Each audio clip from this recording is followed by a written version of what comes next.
बिस्मिल्लाहिर्रहमानिर्रहीम। अस्सलाम वालेकुम। कैसे हैं आप सब लोग? उम्मीद करती हूँ आप सब हमेशा की तरह बहुत अच्छी होंगी। जैसा कि आज देख रहे हैं, मैंने रखी हुई है भिंडी। भिंडी बहुत ज़्यादा पसंद की जाती है, हर घर में बहुत ज़्यादा बड़े छोटे सब खुश होकर खाते हैं। तो मैं सोचा चले आज भिंडी बना लूँ। मैंने तकरीबन ½ kg भिंडी लेकर उसको धोकर ऐसे छोटे पीस में काट ली थी। और भिंडी जब खुश्क हो जाए फिर इसकी कटिंग करें, क्योंकि अगर भिंडी गीली होगी तो वो बहुत लेसदार बनेगी और इससे खाने का सारा टेस्ट ख़राब हो जाएगा जी। तो मुझे चाहिए 2 अदद टमाटर जो मैंने छोटे छोटे पीसेस में काट लिए थे, 2 प्याज जो मैंने स्लाइस की शेप में कर लिए हैं, और मुझे चाहिए थोड़ी सी अजवाइन, थोड़ा सा कलवंजी, 1 चम्मच नमक, धनिया पाउडर 1 चम्मच, थोड़ा सा ज़ीरा, 1/2 लेमन चाहिए मुझे, काली मिर्च चाहिए और लाल मिर्च। ये सब आप अपने हिसाब से भी नमक मिर्च डाल सकते हैं, ये मैंने अपने हिसाब से डाला है। और ये मुझे चाहिए धनिया, हरी मिर्चें और पुदीना जी। तो चलें फिर शुरू करते हैं।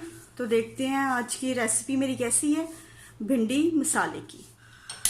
चूल्हा मैंने ऑन कर दिया। एक कढ़ाई में मैंने कुकिंग ऑयल डाल दिया, इसे बिल्कुल थोड़ा सा गर्म होने देंगे। मैं इसमें प्याज शामिल कर दूंगी, थोड़ा सा फ्राई कर लूँगी। और इसमें मैं थोड़ा सा शामिल करूँगी नमक, बिल्कुल थोड़ा सा। नमक डालने से प्याज का कलर एक जैसे आता है। ऐसा नहीं होता कि प्याज बहुत ज़्यादा जल जाती है या कच्ची रह जाती है, बिल्कुल इक्वल एक जैसा कलर आता है। आप देख सकते हैं कि प्याज पिंक हो गई है। इसे ब्राउन नहीं करनी, इसे लाइट पिंक करनी है।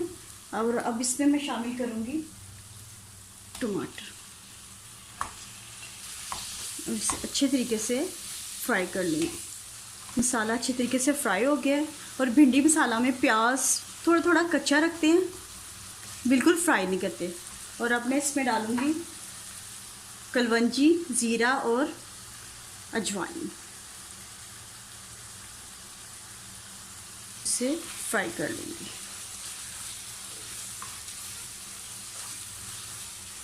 एक 2 मिनट फ्राई करने के बाद फिर इसमें भिंडियाँ शामिल होंगी। अब मैं इसमें डालूँगी भिंडियाँ। भिंडियों को मैंने अच्छे तरीके से फ्राई कर लिया मसाले में। इनका कलर देखिए कितना खूबसूरत है, ग्रीन। और अब मैं इसमें शामिल करूँगी जो मसाला जात मैंने आपको बताए थे,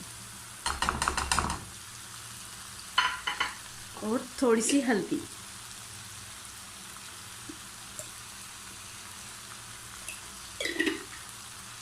मसाले आप पहले शामिल नहीं करें, क्योंकि मसाले आप पहले शामिल करेंगे तो भिंडी का कलर थोड़ा सा काला हो जाता है पकने के बाद। ऐसे भिंडी बिल्कुल ऐसे हरी हरी रहती है। और अब मैं इसमें शामिल करूँगी लेमन जूस, ½ ज़्यादा नहीं, क्योंकि कलवंजी भी हमने डाली है। कलवंजी भी थोड़ी सी खट्टी होती है और लेमन तो होता ही खट्टा है।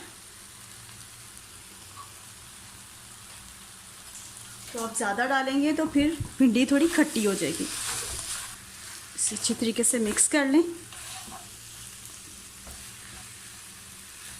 और इसमें बिल्कुल थोड़ा सा पानी ऐड करें, बिल्कुल थोड़ा सा, ताकि भिंडी नीचे से लग नहीं जाए।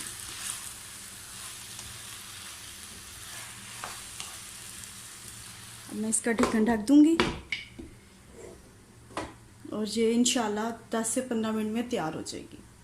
तो बहुत जल्दी झटपट सी तैयार हो जाती है, फटाफट, और बहुत खाने में जायकेदार होती है। तो आप लोग ज़रूर ट्राई कीजिएगा। बल्कि हर घर में बनती है, ट्राई करने के लिए हर घर में बनती है, लेकिन सबकी रेसिपी डिफरेंट होती है। आपकी कुछ होगी, मेरी कुछ है, किसी और की कुछ होगी। भिंडी तकरीबन हो गई है, आप देख सकते हैं कलर वैसे ही है। और इसमें मैं डालूंगी साबुत मिर्च,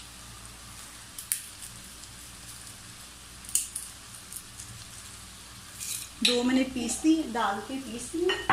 और थोड़ा सा इसमें मैं शामिल करूंगी गरम मसाला, बिल्कुल थोड़ा सा, ज़्यादा नहीं।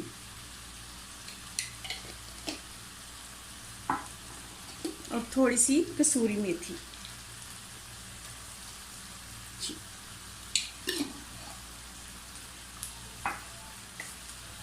और इससे मैं अच्छी तरीके से मिक्स कर लूँगी। और फरहाना भी आ गई है। जी फरहाना। मुझे तो भिंडी देखी इस कसम से बहुत भूख लगी, तुम्हारी फेवरेट डिश है। अच्छा, बहुत अच्छी लगती है। ये देखें अल्हम्दुलिल्लाह बिल्कुल रेडी हो गई है। कितना प्यारा कलर आया है। कलर आया है। इसलिए कलर इसलिए चेंज नहीं होता क्योंकि आप मसाले अगर बाद में डालें तो कलर चेंज नहीं होता, और अगर पहले डाल दें तो कलर चेंज हो जाता है, डार्क हो जाता है ना। डार्क हो जाता है। ये बस छोटी छोटी टिप्स होती हैं जो आप फॉलो कर रहे हो तो वो चीज़ ख़राब नहीं होती। जी अल्हम्दुलिल्लाह ये रेडी हो गई, और अब मैं इसे ढक्कन ढक दूँगी और चूल्हा बंद। अल्हम्दुलिल्लाह ये आप देख सकते हैं भिंडी बिल्कुल रेडी हो गई है और कलर कितना ग्रीन है। और अब मैं इसके ऊपर डालूँगी थोड़ा सा धनिया, हरी मिर्ची और पुदीना। जी आप लोग भी ज़रूर ट्राई कीजिएगा और मुझे बताइएगा, इससे हमेशा बताते हैं। तो इंशाल्लाह नेक्स्ट वीडियो में आपसे मुलाकात होगी। तब तक मुझे, मेरी फैमिली को, सबको अपनी दुआओं में याद रखें। तब तक के लिए अल्लाह हाफिज़।